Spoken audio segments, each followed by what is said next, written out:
मी आज पुणे महापालिकाचं बजेट सादर करण्यात आला। हा बजेट बेसिकली प्रशासनाचं बजेट आहे।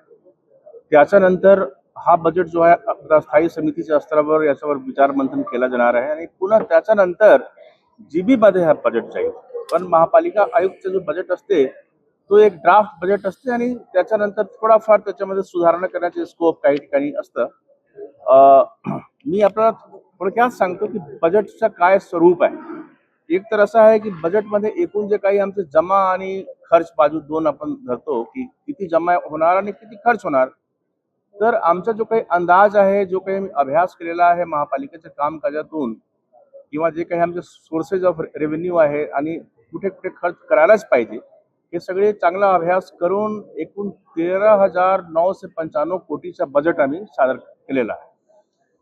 मेन याच्यामध्ये असं आहे की हे 13,995 कोटी आहे। तुम्ही जर पाहिलं तर याच्यामध्ये आम्हाला नवीन जे काही 23 गाव आमचे ऍड झालेले आहे, नवीन 23 गावामध्ये विकास कामे जे काही होईल त्याच्यामुळे आम्हाला जास्त रेव्हेन्यू येऊ शकतात।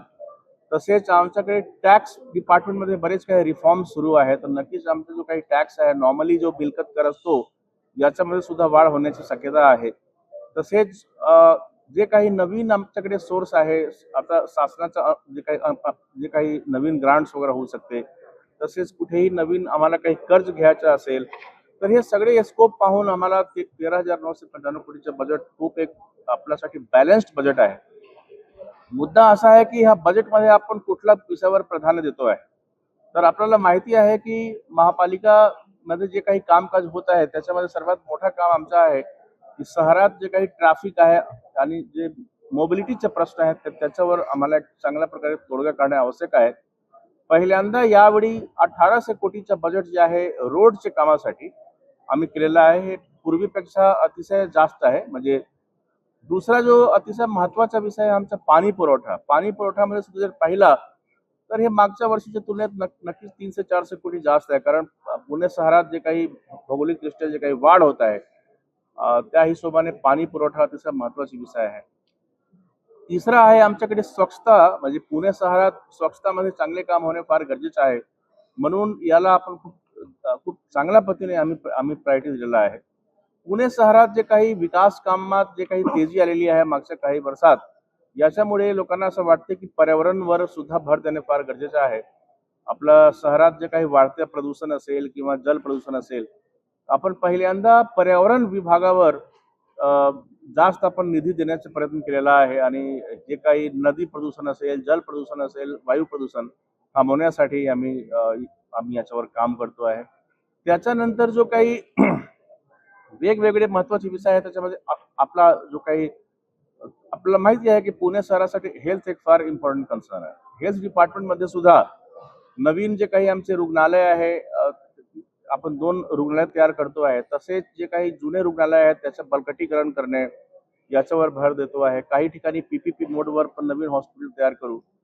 शिक्षण विभाग मध्ये आदर्श स्कूल जे आहे ते 75 आदर्श स्कूल, 75 ठिकाणी 114 आदर्श स्कूल जे आहे त्याच्यावर आम्ही काम करतो आहे। तर हा आपल्यासाठी एक अतिशय महत्वाचा इश्यू आहे।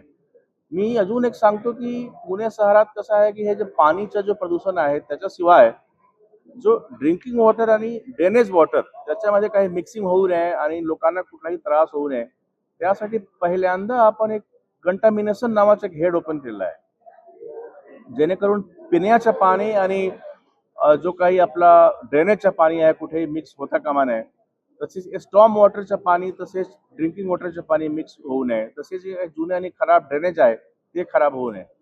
याच्यानंतर जो सर्वात महत्वाचा विषय आपल्या बजेटमध्ये असा आहे की हे जे नवीन गाव ऍड झाले 23 गाव 2021 मध्ये, तसेच 2017 मध्ये 11 गाव, हे सगळे गावामध्ये आज पण काही ठिकाणी मूलभूत सुविधाचा अभाव दिसतो।